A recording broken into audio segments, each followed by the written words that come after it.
Hey guys, welcome to selection classes. आज हम लोग जो है डिस्कशन करने वाले हैं एनटीपीसी के सेकंड फेज़ में फर्स्ट और सेकंड शिफ्ट में जो 16 तारीख को जो शिफ्ट स्टार्ट हुई थी उसके जो भी क्वेश्चन है वो हम लोग क्या करेंगे, डिस्कशन करेंगे। और आने वाली शिफ्टों में ये क्वेश्चन क्या हो सकते हैं, रिपीट हो सकते हैं, इसलिए ये क्वेश्चन काफ़ी ज़्यादा इंपॉर्टेंट है। यदि आप चैनल पर नए हैं तो चैनल को सब्सक्राइब जरूर कर लीजिएगा और बेल आइकन प्रेस कर दीजिएगा। और कंप्यूटर का एक वीडियो अपलोड किया गया है 20 क्वेश्चन का, वो क्वेश्चन जरूर देख लीजिएगा क्योंकि उसमें से जो है 16 तारीख की 2 से 3 क्वेश्चन जो है फंसे थे। ठीक है, 2 से 3 क्वेश्चन दोनों शिफ्टों में से 2 से 3 क्वेश्चन कंप्यूटर के जो है पूछे गए हैं। 20 क्वेश्चन की एक सीरीज़ है, लगभग 10 से 12 मिनट का एक वीडियो है, वो जरूर देख लीजिएगा। तो चलिए स्टार्ट करते हैं एनटीपीसी के क्वेश्चन जो फर्स्ट और सेकेंड फेज में पूछे गए थे। महात्मा गांधी दक्षिण अफ्रीका से भारत कब आए थे? तो बहुत आसान क्वेश्चन था ये। 9 जनवरी 1915 को आए थे और इसी दिन को हम लोग क्या मनाते हैं, प्रवास दिवस के रूप में मनाते हैं। ठीक है, प्रवास दिवस या NRI डे मनाते हैं। तो याद रखिएगा, इंपॉर्टेंट है, 9 जनवरी 1915 को। अंतर्राष्ट्रीय न्यायालय का मुख्यालय कहाँ पर आया हुआ है? तो ये द हेग नीदरलैंड के अंदर आया हुआ है। ठीक है, द हेग नीदरलैंड में आया हुआ है। ठीक है, तो याद रखिएगा कौन से देश में, नीदरलैंड में, और कहाँ पर, द हेग में है। और इसकी जो स्थापना हुई थी 3 अप्रैल को हुई थी और 1916 में। ठीक है, 3 अप्रैल को 1916 में हुई थी। इसमें टोटल हम लोग यदि जजेस की बात करें, न्यायाधीश की बात करें, तो इसके अंदर टोटल 15 न्यायाधीश होते हैं और इनका जो समय होता है वो 9 साल के लिए होता है। और यहाँ पर 2 ही भाषा चलती हैं, तो जो अंतर्राष्ट्रीय न्यायालय के अंदर एक फ्रेंच चलती है और दूसरी चलती है यहाँ पर इंग्लिश। ठीक है, तो याद रखिएगा, बहुत इंपॉर्टेंट है ये। बुलंद दरवाजा का दूसरा नाम क्या है? देखिए, पहले पूछा गया था कि बुलंद दरवाजे का निर्माण किसने कराया गया था फर्स्ट शिफ्ट के अंदर और फर्स्ट फेज में। अब पूछ रहे हैं बुलंद दरवाजे का दूसरा नाम क्या है, यानी कि क्वेश्चन उसी के आसपास भटकते हुए आपको मिल जाएंगे। तो याद रखिएगा, बुलंद दरवाजे का नाम है भव्यता का द्वार, यानी कि डोर टू विक्ट्री। ठीक है, डोर टू विक्ट्री जो है बुलंद दरवाजे का क्या है, नाम है। इसका निर्माण अकबर ने करवाया था गुजरात विजय पर। ठीक है, गुजरात विजय पर जो इसका निर्माण करवाया था। अब आपसे क्वेश्चन यहाँ से पूछा जा सकता है कि अकबर ने सबसे पहले किससे मुलाकात करने पर समुद्र को देखा था? तो पुर्तगाल जो है ना, पुर्तगीज, उनसे मुलाकात करने पर उन्होंने सबसे पहले समुद्र को देखा था। तो चलिए अगला क्वेश्चन है, चंद्रयान 1 कब लॉन्च किया गया था? तो तारीख ये सन याद रखिएगा, 2008 में। ठीक है, 2008 में जो है चंद्रयान 1 क्या किया गया था, लॉन्च किया गया था।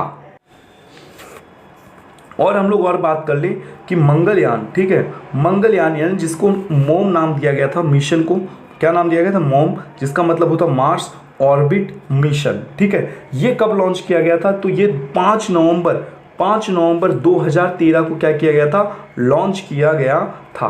कहाँ से? हरिकोटा, आंध्र प्रदेश से। कौन सी मिसाइल का कौन से जो मतलब कि प्रेक्षण यान का इस्तेमाल किया गया था? PSLV। ठीक है, इसका फुल फॉर्म भी एनटीपीसी में पूछा गया है, पोलर सैटेलाइट लॉन्च व्हीकल। ठीक है, PSLV C-25 से जो है मार्स मिशन क्या किया गया था, पूरा किया गया था। और ये भारत का पहला अंतरागृह अभियान भी है। ठीक है, तो याद रखिएगा 2008 में चंद्रयान और 2013 के अंदर मंगलयान। चलिए अगला क्वेश्चन है, भारत और किस देश के बीच जो है अथालिया सीमा नहीं लगती है? कौन सी सीमा? अथालिया सीमा नहीं लगती है, तो वो है श्रीलंका। ठीक है, श्रीलंका। देखिए यहाँ पर तो बहुत सारे ऑप्शन थे, 4 ऑप्शन थे, तो उसमें से जो है श्रीलंका एक करेक्ट आंसर था। 1916 के अधिवेशन में गरम दल के अलावा कौन मुस्लिम शामिल हुए थे? ठीक है, सॉरी, कौन शामिल हुए थे, कौन मुस्लिम नहीं, कौन शामिल हुए थे? 1916 का अधिवेशन था, तो उसमें मुस्लिम लीग, आपको पता है मुस्लिम लीग की स्थापना 1900 कब हुई थी? 6 में हुई थी। ठीक है, 1906 में हुई थी मुस्लिम लीग की स्थापना, ढाका, जो अभी बांग्लादेश की क्या है, कैपिटल है। ठीक है, तो 1916 जब अधिवेशन हो रहा था तो उस समय जो हमारे अध्यक्ष कौन थे? तो उस समय अध्यक्ष थे अंबिका चरण मजूमदार। ठीक है, याद रखिएगा, अंबिका चरण मजूमदार। ये क्वेश्चन पूछा जा चुका है एनटीपीसी के फर्स्ट फेज में, तो याद रखिएगा दार। ठीक है, अंबिका चरण मजूमदार। चलिए ये कंप्लीट हो गया आपका। अब आपसे पूछ ले कि भाई प्रथम महिला अध्यक्ष कौन बनी थी? ठीक है, कांग्रेस की प्रथम महिला अध्यक्ष कौन बनी थी? तो एनी बेसेंट थी। ठीक है, एनी बेसेंट कौन से अधिवेशन में बनी थी? तो 1917 में जो 33वां अधिवेशन था, ठीक है, 1917 के 33वें अधिवेशन जो कोलकाता में था। ठीक है, तो पहली महिला थी एनी बेसेंट थी। अब आपसे पूछ ले, सेकंड क्वेश्चन पूछ सकता है यहाँ से कि प्रथम भारतीय महिला अध्यक्ष कौन बनी थी? तो 1925 में कानपुर अधिवेशन में सरोजनी नायडू जी। ठीक है, सरोजनी नायडू जी जो है प्रथम भारतीय महिला अध्यक्ष बनी थी। चलिए आगे चलते हैं। इलेक्ट्रॉनिक की खोज किसने की थी? ठीक है, इलेक्ट्रॉनिक की खोज की थी जे थॉमसन ने। ठीक है, किसने की? जे थॉमसन ने जो है इलेक्ट्रॉनिक की खोज की थी। याद रखिएगा, इंपॉर्टेंट है। स्प्रेडशीट किससे संबंधित है? स्प्रेडशीट की बात करें तो ये MS एक्सेल से संबंधित है। ठीक है, किससे? MS एक्सेल से संबंधित है। दोस्तों याद रखिएगा, बहुत इंपॉर्टेंट ये क्वेश्चन है। और इससे संबंधित मैं कुछ और क्वेश्चन आपको बता, तो पूछ सकता है ALU का पूरा नाम बताओ। ठीक है, इसका पूरा नाम होगा अर्थमेटिकल लॉजिक यूनिट, पूछ लिया। ठीक है, अब पूछ लिया कि बग क्या होता है। कंप्यूटर में बग जो वर्ड यूज होता है वो किस लिए यूज होता है? तो जब कंप्यूटर के अंदर कोई अशुद्धि हो, ठीक है, अशुद्धि हो तो उसको क्या कहते हैं? बग कहते हैं। ठीक है, आपसे पूछ लिया HTML का पूरा नाम बताइए। HTML का पूरा नाम बताइए, तो इसका नाम काफ़ी आसान है, लगभग सभी को मालूम होगा। हाइपर टेक्स्ट लिख लीजिएगा, नोट कर लो। Hypertext markup language. ठीक है, मार्कअप लैंग्वेज। ठीक है, ये इसका क्या होगा? फुल फॉर्म होगा। और भी आपको एक इंपॉर्टेंट फुल फॉर्म मैं आपको बता देता हूँ। ठीक है, ये एग्जाम के अंदर देखा जा सकता है, फर्स्ट फेज में पूछा भी गया है। WAN का पूरा नाम इसका होगा वाइड एरिया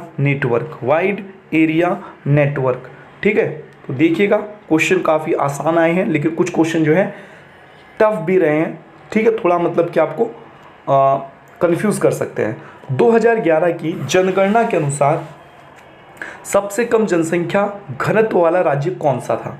तो अरुणाचल प्रदेश। ठीक है, अरुणाचल प्रदेश जो है सबसे कम घनत्व वाला राज्य था जनसंख्या में। सबसे ज़्यादा जनसंख्या की बात करें तो यूपी उत्तर प्रदेश में है। सबसे कम जनसंख्या की बात करें तो सिक्किम में है। ठीक है, और साक्षरता की हम लोग बात करें तो केरला में कितना? 94% वहाँ पर साक्षरता है। ठीक है, और यहाँ पर देखिए सबसे कम घनत्व वाले की बात हुई तो अरुणाचल प्रदेश है। सबसे ज़्यादा पूछ लेगा तो आ जाएगा बिहार। ठीक है, याद रखिएगा बिहार। और भारत में जनगणना कब से प्रारंभ हुई? 1872 में लॉर्ड मेयो ने स्टार्ट करवाया था। और 10-10 साल पे हम लोग बात करें तो ये 1881 में क्या हो गई थी? चालू हो गई थी। 10-10 साल पे जनगणना। ठीक है, 2016 में पैरा ओलंपिक खेलों में पदक जीतने वाली पहली भारतीय महिला कौन थी? तो दीपा मलिक। ठीक है, पैरा ओलंपिक की बात हो रही है तो दीपा मलिक, जिन्हें क्या मिला था? गोल्ड मेडल मिला था। किसके अंदर गोल्ड मेडल मिला था? पैरा एथलीट्स थी ये। अब देखिए यहाँ पर एक क्वेश्चन नोट कर लीजिएगा, इनको जो है ना पैरा ओलंपिक समिति का क्या बनाया गया? मेंबर बनाया गया है। पैरा ओलंपिक समिति का क्या बनाया गया? कमेटी का क्या बनाया गया? मेंबर बनाया गया है। चलिए आगे चलते हैं। एशिया का दूसरा सबसे बड़ा बांध जो मिट्टी से बना हुआ है कहाँ पर है? ये क्वेश्चन पूछा जा सकता है दोबारा। ठीक है, क्वेश्चन देखिए कैसे पूछेगा, मैं आपको बताता हूँ। पूछ लेगा बंसुरा बांध कहाँ पर आया हुआ है। यदि आपने ये क्वेश्चन पढ़ा है ढंग से तो आप आसानी से जवाब दे सकेंगे, केरल में। और मिट्टी से बना हुआ बांध कौन सा है? बंसुरा बांध है, जो कहाँ पर है? कामबिनी नदी पर है। चलिए आगे चलते हैं। उत्तराखंड का एक नृत्य जिसमें तलवार के साथ क्या किया जाता है? डांस किया जाता है। ठीक है, तलवार के साथ क्या किया जाएगा? डांस किया जाएगा। तो बता दो भाई, तलवार के साथ तो डांस करना ही करना है। ठीक है, तो वो कौन सा डांस होगा? छलिया। ठीक है, कौन सा? छलिया नृत्य जो है तलवार के साथ किया जाने वाला नृत्य है। ठीक है, और हम लोग देख लेते हैं कि उत्तराखंड के अंदर और कौन से नृत्य हो सकते हैं, अन्य राज्यों में कौन से नृत्य होते हैं। ठीक है, उत्तराखंड के अंदर गढ़वाली नृत्य भी एक होता है, याद रखिएगा, गढ़वाली नृत्य। ठीक है, कौन सा नृत्य? गढ़वाली नृत्य हो गया, जो कि उत्तराखंड के अंदर होता है। कुमायूं नृत्य जो कि उत्तराखंड के अंदर, तो नोट करते जाइए भाई, इंपॉर्टेंट है। कजरी नृत्य जो हो गया वो उत्तराखंड में होता है। ठीक है, झोरा करके एक नृत्य आता है, वो भी उत्तराखंड के अंदर होता है। रासलीला की बात आ जाए तो वहाँ पर उत्तराखंड का ये नृत्य है। ठीक है। चपादी का बात आ जाए, चपाती नहीं चपादी की बात कर रहा हूँ, ठीक है। ये भी कहाँ पर होता है, उत्तराखंड में होता है। गुजरात की हम लोग बात कर ले तो गुजरात के अंदर गरबा, ठीक है, गरबा और एक नाट्य कला है भवाई, ठीक है। ये दो नाम याद रखिएगा, ये क्वेश्चन जरूर एनटीपीसी के अंदर कोई ना कोई शिफ्ट में रिपीट होंगे कि भवाई नाट्य कला जो है किस राज्य की प्रसिद्ध नाट्य कला है, तो गुजरात की, याद रखिएगा, इंपॉर्टेंट है, ठीक है। अब देखिए हम लोग बात कर लेते हैं उत्तर प्रदेश की, ठीक है। यूपी के अंदर कौन कौन से डांस होते हैं। एक तो होता है झूला, ठीक है, झूला डांस। दूसरा होता है चद्दा डांस, ठीक है, चद्दा डांस हो गया। जैता डांस हो गया, ठीक है। कथक करके जो है वहाँ पर नृत्य फेमस है। कथकली की बात नहीं कर रहा, कथक कर रहा हूँ, ठीक है। तो ये हो गया। तो याद रखिएगा जितने भी इंपॉर्टेंट डांस है उसके लिए हम एक वीडियो जरूर बनाएंगे, जिससे क्या हो कि आपको हेल्प मिल सके। चलिए भाई आगे आते हैं। महाराष्ट्र और गुजरात का गठन कब हुआ। काफ़ी आसान क्वेश्चन था, दोनों का एक ही तारीख को हुआ था, तो 1 मई 1960, ठीक है, 1 मई 1960 इसका करेक्ट आंसर था। और पूछ लिया अब कि आंध्र प्रदेश का गठन कब हुआ, तब बताओ क्या होगा आंसर। तो 1 अक्टूबर, ठीक है, 1 अक्टूबर 1953 को। तो याद रखना पहला राज्य था ये। गांधी जी जब दक्षिण अफ्रीका से भारत लौटे थे तो उसके बाद 1916 में किस विश्वविद्यालय के उद्घाटन समारोह में गए थे, तो बनारस हिंदू विश्वविद्यालय, ठीक है। कब, बनारस हिंदू विश्वविद्यालय सम्मेलन में वो गए थे, याद रखिएगा। चलिए आगे चलते हैं। दिल्ली को राजधानी बनाने की घोषणा जॉर्ज पंचम ने कब की थी, तो 11 दिसंबर 1911 को, ठीक है। क्या बनाया गया था, राजधानी बनाया गया था दिल्ली को। और यहाँ पर ही जो बंगाल विभाजन का जो कानून लाया गया था, बंगाल विभाजन जो है रद्द किया गया था, तो ये भी याद रखिएगा। चलिए आगे चलते हैं। भारत में हरित क्रांति के जनक किसे कहा जाता है, तो हरित क्रांति का जो जनक कहा जाता है वो है MS स्वामीनाथन, ठीक है। और विश्व की बात कर ले तो विश्व में जो है हरित क्रांति के जनक है नॉर्मन बोरलाग, याद रखिएगा। क्वेश्चन घुमा के पूछ लेगा, कोई ना कोई शिफ्ट के अंदर ये क्वेश्चन वापस रिपीट होगा और इस बार पूछेगा कि विश्व में हरित क्रांति के जो है जनक किसे माना जाएगा, तो वो है नॉर्मन बोरलाग। यदि इंडिया की बात करें तो वहां पर स्वामीनाथन आ जाते हैं। देखिए पहले पूछा गया था श्वेत क्रांति के जनक, तो दोस्तों इसका जो आंसर होता वो होता वर्गीस कुरियन, ठीक है, वर्गीस कुरियन। चलिए आगे चलते हैं। केवलादेव राष्ट्रीय उद्यान पक्षी विहार कहाँ पर है, भाई केवलादेव पूछ लिया, केवलादेव राष्ट्रीय उद्यान कहाँ पर है, तो इसका जो करेक्ट आंसर होगा राजस्थान भरतपुर में जो है केवलादेव राष्ट्रीय उद्यान आया हुआ है, ठीक है। केवलादेव राष्ट्रीय उद्यान पक्षी विहार आया हुआ राजस्थान भरतपुर में। अब आपसे पूछ लिया नवाबगंज, ठीक है, आपको याद होना चाहिए नवाब की बात हो रही, लखनऊ को जो है नवाबों का शहर कहा जाता है, तो ये उन्नाव में है, ठीक है, उन्नाव में है नवाबगंज, ठीक है, पक्षी विहार।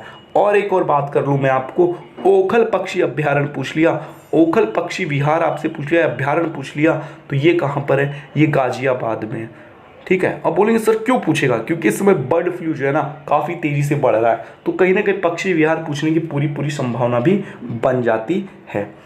अब आपसे एक और क्वेश्चन पूछता हूँ कि जिम कॉर्बेट राष्ट्रीय पार्क कहाँ पर आया हुआ है, जिम कॉर्बेट नेशनल पार्क कहाँ पर है, तो ये है उत्तराखंड में, याद रखिएगा कहाँ पर, उत्तराखंड के अंदर है, ठीक है, जिसको हेली नेशनल पार्क भी कहते थे, हेली नेशनल पार्क भी कहते थे। चलिए और क्वेश्चन बता दूं और बता देता हूँ पक्षी विहार के बारे में। विजय सागर पक्षी विहार ये कहाँ पर है, हरीमपुर में है, हरीमपुर कहाँ पर, यूपी में। चलिए और बता देता हूँ आपको सुरहा ताल, ठीक है, सुरहा ताल पक्षी अभ्यारण्य ये कहाँ पर है, ये एटा में है दोस्त, कहाँ पर, एटा में, यूपी में। चलिए ठीक है, अब आगे आते हैं 1977 और 79 के समय भारत के जो है उप प्रधानमंत्री कौन थे, तो जगजीवन राम और चरण सिंह, ठीक है, जगजीवन राम और चरण सिंह। वर्तमान में हमारे जो है प्रधानमंत्री कौन है, बताओ भाई, बहुत ही इंपॉर्टेंट है, वर्तमान में हमारे प्रधानमंत्री कौन है, फटाफट बताओ, आसान है, ज़्यादा हार्ड नहीं है, ठीक है। वर्तमान में हमारे प्रधानमंत्री नरेंद्र मोदी जी। जिसको नहीं मालूम है ना वो एनटीपीसी की तैयारी छोड़ दे भाई, इतना आसान तो कहीं पूछेगा भी नहीं, ठीक है, इतना आसान तो कहीं पूछेगा नहीं। प्रधानमंत्री पूछ लिया कौन नहीं जवाब दे पाएगा, हर कोई जवाब दे सकता है, ठीक है। हाँ, क्वेश्चन थोड़ा सा घुमा के पूछ ले आपसे, क्वेश्चन थोड़ा सा यूं घुमा कर पूछ ले कि जो है नरेंद्र मोदी जी हमारे जो है कौन से प्रधानमंत्री, कौन से नंबर के प्रधानमंत्री, तो ये 17वें नंबर के प्रधानमंत्री हैं। कौन? नरेंद्र मोदी जी, ठीक है। और पहले प्रधानमंत्री जवाहरलाल नेहरू, सबसे लंबे समय तक प्रधानमंत्री बनने का इनके पास रिकॉर्ड है। कितने साल? लगभग 16 वर्ष तक, ठीक है, 16 वर्ष। और आपसे पूछ ले तो 16 वर्ष 286 डेज, ठीक है, 16 वर्ष 286 दिन तक जो है देश के प्रधानमंत्री रहे हैं, ठीक है। और आपसे पूछ ले कि गैर कांग्रेसी प्रधानमंत्री कौन थे? गैर कांग्रेसी प्रधानमंत्री पहले कौन थे? तो मोरारजी भाई, ठीक है, मोरारजी भाई देसाई, ठीक है, मोरारजी देसाई जो है पहले जो है गैर कांग्रेसी थे। और प्रधानमंत्री पद से त्याग देने वाले पहले प्रधानमंत्री भी कौन थे? मोरारजी देसाई थे। चलो आगे चलते। जुल्लू जनजाति किस देश में पाई जाती है? जुल्लू जनजाति किस देश में पाई जाती है? तो ये क्वेश्चन थोड़ा टफ था, तो दक्षिण अफ्रीका में। कहाँ पर? दक्षिण अफ्रीका के अंदर जुलू जनजाति पाई जाती है, ठीक है। कौन सी? जुलू जनजाति पाई जाती है दक्षिण अफ्रीका के अंदर, ठीक है, दक्षिण अफ्रीका के अंदर। अब आपसे पूछ लिया लेपचा, लेपचा जनजाति कहाँ पर पाई जाती है? अब भारत की बात कर रहा हूँ। लेपचा जो जनजाति है वो सिक्किम में पाई जाती है, ठीक है। कहाँ पर? सिक्किम में पाई जाती है लेपचा जनजाति, याद रखिएगा, ठीक है, याद रखिएगा। अब आपसे पूछ लिया मोपला, मोपला विद्रोह पूछ ले या फिर मोपला जनजाति पूछ ले, तो ये कहाँ पाया जाता है? भाई ये जनजाति केरल के अंदर, ठीक है। कहाँ पर है ये जनजाति? केरल में है, ठीक है, तो ये भी याद रखिएगा। नागा तो बताने की जरूरत नहीं है आपको, नागा तो नागालैंड के अंदर ही है, मणिपुर, नागा मणिपुर में है, ठीक है, मणिपुर, नागा मणिपुर में। यूनिसेफ के ब्रांड एम्बेसडर कौन है भाई साहब? यूनिसेफ के ब्रांड एम्बेसडर कौन है? बताइए, फटाफट जवाब दीजिए। यूनिसेफ के ब्रांड एम्बेसडर कौन थे 2018 में, ठीक है, यूनिसेफ के ब्रांड एम्बेसडर कौन थे 2018 में? फटाफट आंसर दो। 2018 में यूनिसेफ के ब्रांड एम्बेसडर कौन थे? यूनिसेफ के तो थे प्रियंका चोपड़ा, ठीक है। प्रियंका चोपड़ा जी जो थी 2018 में यूनिसेफ की क्या थी? ब्रांड एम्बेसडर थी। तो वीडियो को भाई ज़्यादा से ज़्यादा शेयर करते जाइए और चैनल को सब्सक्राइब जरूर कर लियो। और कंप्यूटर वाला एक वीडियो है 20 क्वेश्चन वाला, हमने एक वीडियो अपलोड किया, उसे जरूर देख लीजिएगा, क्योंकि सेकंड फेज की जो फर्स्ट शिफ्ट हुई थी वहाँ से 3 क्वेश्चन विट्टो टू विट्टो कॉपी किया गया है, ठीक है। तो चलते हैं आगे चलते हैं। भारत का सबसे स्वच्छ शहर कौन सा? इंदौर है। आप सबको मालूम है करंट में काफ़ी ज़्यादा चर्चा में रहा था। सेकेंड नंबर पर सूरत था, ठीक है, तो ये भी याद रखिएगा थोड़ा। 2008 में इसरो के अध्यक्ष कौन थे? 2008 में इसरो के अध्यक्ष कौन थे? भाई इतना आसान? ये आसान नहीं है, ये है क्वेश्चन 2008 की बात कर रहा है। तो जी माधवन नायर। अभी कौन है? के शिवान, ठीक है, के शिवान जो है इस समय अध्यक्ष हैं इसरो के, ठीक है। चलिए आगे चलें, चलते हैं। गांधी जी ने असहयोग आंदोलन की शुरुआत क्यों किया था? असहयोग आंदोलन को शुरू क्यों किया था गांधी जी ने? भाई क्या हो गया था गांधी जी को ऐसा कि उन्होंने असहयोग आंदोलन चालू कर दिया था? 1920 में चालू किया था, आपको बता देता हूँ। 1920 में उन्होंने जो है असहयोग आंदोलन चालू किया था। जलियांवाला बाग हत्याकांड जब घटा था, ठीक है, जलियांवाला बाग हत्याकांड जब घटा था तब उन्होंने जो है, और एक रोलेक्ट एक्ट लाया गया था जिसे काला कानून भी कहा गया था, ठीक है। उसके बाद उन्होंने जो है असहयोग आंदोलन की क्या कर दी थी? शुरुआत कर दी थी, ठीक है। याद रखिएगा कब की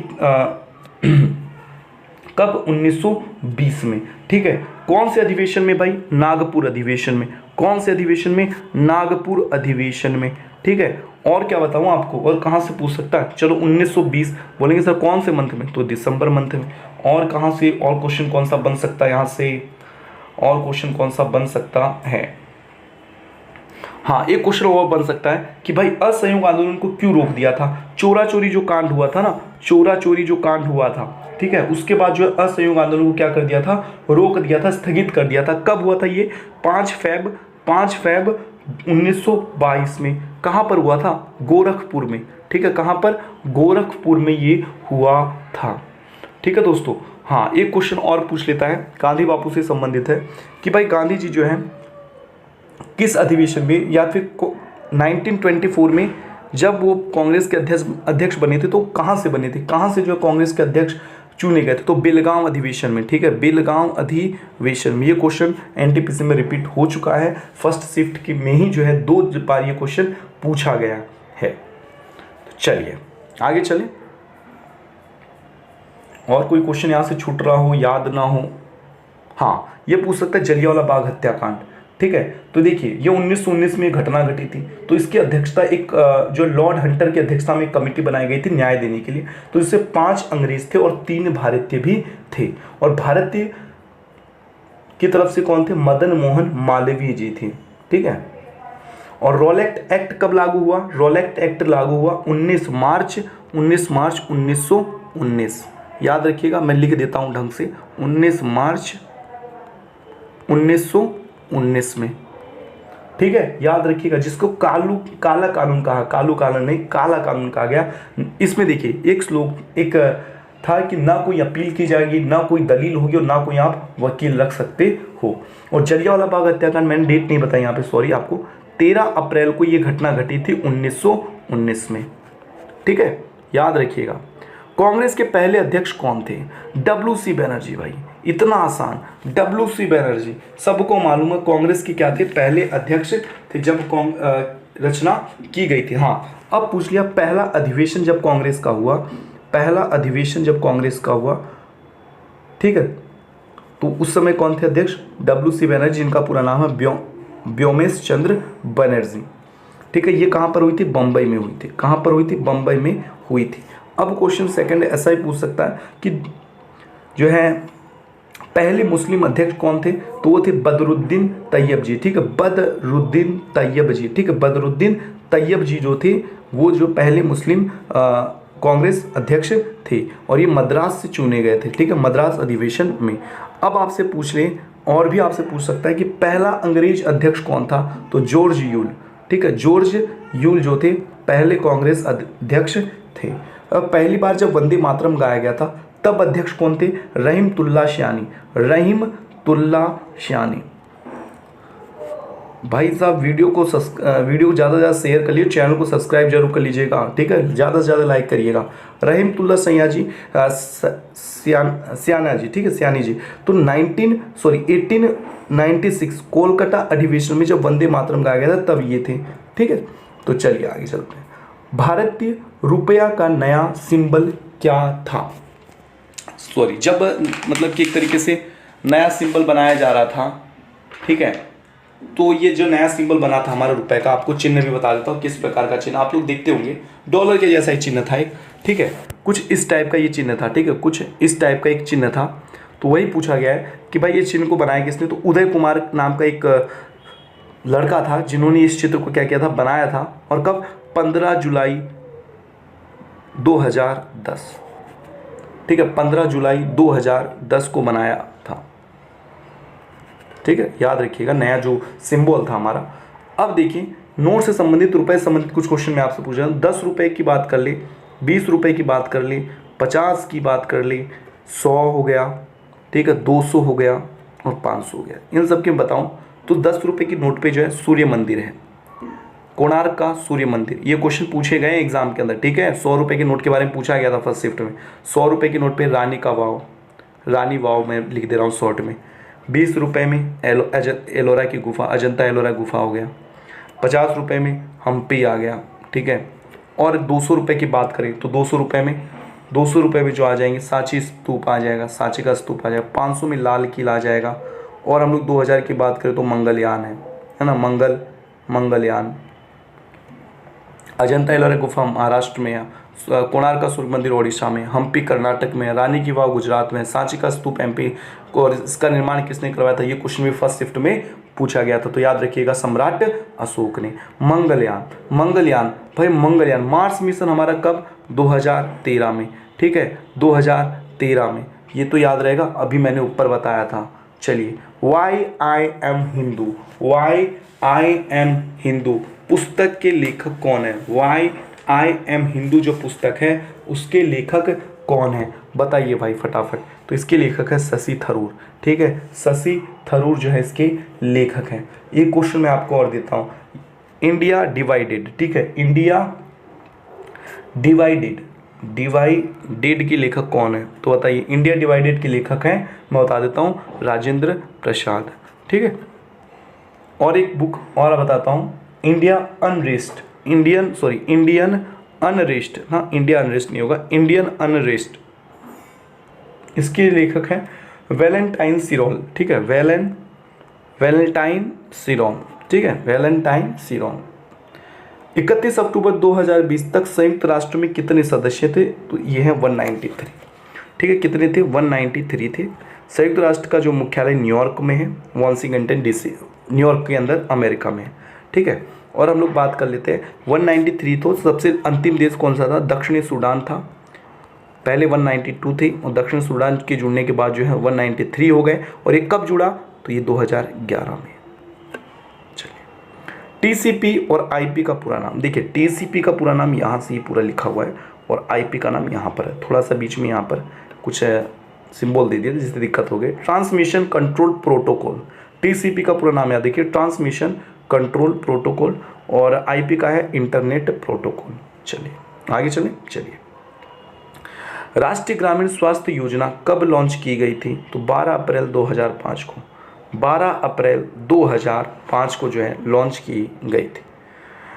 गुरु रामदास अंतर्राष्ट्रीय एयरपोर्ट, चलिए भाई, गुरु रामदास अंतर्राष्ट्रीय एयरपोर्ट कहाँ पर आया हुआ है, फटाफट आंसर दो, आंसर लिखा ही हुआ है आंसर लिखा हुआ है, अमृतसर में ना। गुरु रामदास, याद रखिएगा, क्वेश्चन घुमा कर भी पूछ सकता है कि भाई आपके सामने ऑप्शन हो कि अमृतसर के अंदर कौन सा अंतर्राष्ट्रीय एयरपोर्ट है, गुरु रामदास अंतर्राष्ट्रीय एयरपोर्ट है। इंदिरा गांधी पूछे तो सबको मालूम होगा, इंदिरा गांधी एयरपोर्ट अंतर्राष्ट्रीय एयरपोर्ट दिल्ली के अंदर है, ठीक है। छत्रपति शिवाजी मुंबई में है। अन्ना अंतर्राष्ट्रीय हवाई अड्डा, अन्ना पूछ लिया, अन्ना अंतर्राष्ट्रीय हवाई अड्डा ये कहाँ पर है, अन्ना की बात हो रही है, अन्ना चेन्नई की लैंग्वेज है, तेलुगु में बोलते हैं ना अन्ना, तो वहाँ से ये इसका सॉल्यूशन बन जाता है। पूछ लिया आप राजीव गांधी, है ना, तो भी दिल्ली मत टिक कर लीजिएगा, राजीव गांधी जो है ये हैदराबाद में आया हुआ है। कैंपेगौड़ा बेंगलुरु में है, ठीक है। देवी अहिल्याबाई होलकर अंतर्राष्ट्रीय एयरपोर्ट, देवी अहिल्याबाई होलकर अंतर्राष्ट्रीय एयरपोर्ट ये जो है इंदौर मध्य प्रदेश में है। किडनी के काम न करने पर कौन सा उपचार किया जाता है, जब किडनी काम नहीं करती तब कौन सा उपचार होता है भाई, सॉरी, जब किडनी काम नहीं करती तो उसके उपचार के लिए जो एक तरीके का तो वो होता है हीमोडायलिसिस। क्या होता है, हीमोडायलिसिस होता है दोस्तों, याद रखिएगा क्या होता है, हीमोडायलिसिस होता है, ठीक है। तो ये जितने भी क्वेश्चन करा रहे हैं भाई कहीं ना कहीं एग्जाम के अंदर वापस रिपीट होंगे, याद रखिएगा, ठीक है। कहीं ना कहीं एग्जाम में वापस ये क्या होंगे, रिपीट होंगे ही होंगे, ठीक है। तो इनको अच्छे तरीके से कंप्लीट कर लीजिए, इससे क्या होगा, आपको काफ़ी ज़्यादा हेल्प भी मिलेगी। चलिए, हीमोडायलिसिस होता है इसका उपचार। और हम लोग बात कर रहे थे किडनी का वजन जो होता है 140 ग्राम का होता है, 140 ग्राम का होता है, ये भी याद रखिएगा। और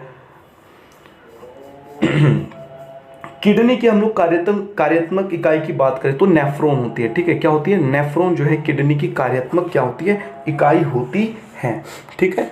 कार्यात्मक क्या होती है, इकाई होती है।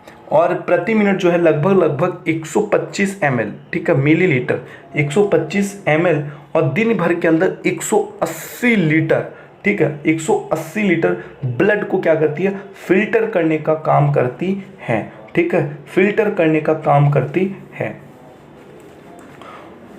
और देखो वृक्क में बनने वाले यानी किडनी वृक्क यानी कि किडनी, ठीक है, किडनी में बनने वाला जो पथरी होता है ना, जिसको हम लोग पथरी कहते हैं, वो किसकी बनती है, तो वो बन जाती है कैल्शियम ऑक्सजिलेट की, ठीक है, कैल्शियम ऑक्सजिलेट की, कैल्शियम ऑक्सजिलेट, ठीक है। संविधान संशोधन किस अनुच्छेद के अंतर्गत होता है, अनुच्छेद नंबर 368, ठीक है। संविधान संशोधन जो है किस अनुच्छेद के अंतर्गत होता है, तो अनुच्छेद 368 के अंदर। अब मैं आपको बता दूं कि भाई संविधान संशोधन की जो प्रक्रिया है वो अफ्रीका से ली गई थी, किससे, अफ्रीका से ली गई थी और किस भाग में आता है, भाग नंबर 20 में आता है। ठीक है, हमारे जो मतलब कि कॉन्स्टिट्यूशन संविधान बनाए उसमें कितने भाग है, टोटल 22 भाग है। 20वें भाग के अंदर जो है संविधान संशोधन को क्या किया गया, शामिल किया गया है। अंग्रेजों द्वारा भारतीयों के लिए सबसे पहली ट्रेन कब चलाई गई थी। ठीक है, तो आप सबको मालूम है ये क्वेश्चन लगभग मुझे ऐसा लग रहा है कि 3 से 4 बार एनटीपीसी के फर्स्ट और सेकंड फेज में रिपीट हो गया है दोस्तों। फर्स्ट और सेकंड फेज में क्या हो गया, रिपीट हो गया। तो आप समझ सकते हो कि कितनी ज़्यादा इंपॉर्टेंसी है एक एक क्वेश्चन की, है ना। आप जो है एक क्वेश्चन को भी छोड़ नहीं सकते हो, तो इसलिए क्या होता है, बहुत ही ज़्यादा इंपॉर्टेंट है। आप जरूर से ज़रूर इस वीडियो को देखें और दूसरों को भी शेयर करें भाई, जिससे क्या हो कि दूसरों की भी थोड़ी बहुत हेल्प हो सके। ठीक है, हमारा जो है चैनल सब्सक्राइब जरूर कर लीजिएगा, क्योंकि अभी बड़ी मेहनत से एक चैनल की शुरुआत की है ताकि लोगों की क्या हो सके, हेल्प हो सके। तो चलिए हम लोग बात करें कि अंग्रेजों द्वारा पहली ट्रेन कब चलाई गई थी, तो 1853 में। ठीक है, 1853 में 16 अप्रैल को। ठीक है, 16 अप्रैल को। और देखिए फर्स्ट फेज में क्या पूछा गया था, फर्स्ट फेज में पूछा गया था कहाँ से कहाँ तक चलाई गई थी। अब देखिए सेकंड फेज में क्या पूछा है, कब चलाई गई थी। तो क्वेश्चन में कोई फर्क है क्या, क्वेश्चन तो सेम है, बस यदि आपको डिटेल याद है तो आप टिक कर सकते थे। अब कहाँ से कहाँ तक, बम्बई से ठाणे। ठीक है, बम्बई से ठाणे के बीच जो है ये चलाई गई थी। लगभग कहा 34 किलोमीटर के आसपास है ये। ठीक है, 34 किलोमीटर के आसपास। और लॉर्ड डलहौजी के समय पर ये चलाई गई थी। लॉर्ड डलहौजी के समय पर ये चलाई गई थी। ठीक है ना आसान। चलिए अब आगे क्वेश्चन है, शरीर के अंदर ऑक्सीजन। ठीक है, शरीर के अंदर ऑक्सीजन को कौन ट्रांसफर करता है, शरीर के अंदर ऑक्सीजन को कौन ट्रांसफर करता है, तो हीमोग्लोबिन। ठीक है, कौन ट्रांसफर करता है, तो हीमोग्लोबिन ट्रांसफर करता है। ठीक है, याद रहेगा, जो कि इसका निर्माण किसमें होता है, आरबीसी में होता है हीमोग्लोबिन, आरबीसी। ठीक है, लाल रक्त कण जिसे कहते हैं, और इसको कहते हैं दूसरे नाम से, आरबीसी को दूसरा क्या नाम जाना जाता है, एरिथ्रोसाइटस। ठीक है, एरिथ्रोसाइटस। ठीक है, और आपको थोड़ा बता देता हूँ कि जो ब्लड होता है वो किस ऊतक, कौन से ऊतक के अंतर्गत आता है, संयोजी ऊतक। ठीक है, कौन से टिश्यू, संयोजी या फिर कनेक्टिव टिश्यू के अंतर्गत आता है। ठीक है, तरल संयोजी ऊतक कहते हैं रक्त को। रक्त का पीएच हम लोग बता दें, ब्लड का पीएच जो होता है 7.4 पीएच होता है। ठीक है, 7.4 पीएच होता है। और यहाँ से और क्वेश्चन कौन सा बन सकता है, हीमोग्लोबिन में एक जो है यौगिक पाया जाता है, एक लोह यौगिक होता है जिसे क्या कहते हैं, हीमेटिन कहते हैं। ठीक है, हीमेटिन। ठीक है, क्या कहते हैं, हीमेटिन कहते हैं। दोस्तों उम्मीद करता हूँ आपको वीडियो बहुत पसंद आया होगा। वीडियो को ज़्यादा से ज़्यादा लोगों शेयर करें और चैनल को सब्सक्राइब जरूर कर लें और बेल आइकन प्रेस करें, जिससे क्या हो कि जो भी इंपॉर्टेंट क्वेश्चन है वो हम आपको क्या कर सकें, बता सकें। Good bye, take care.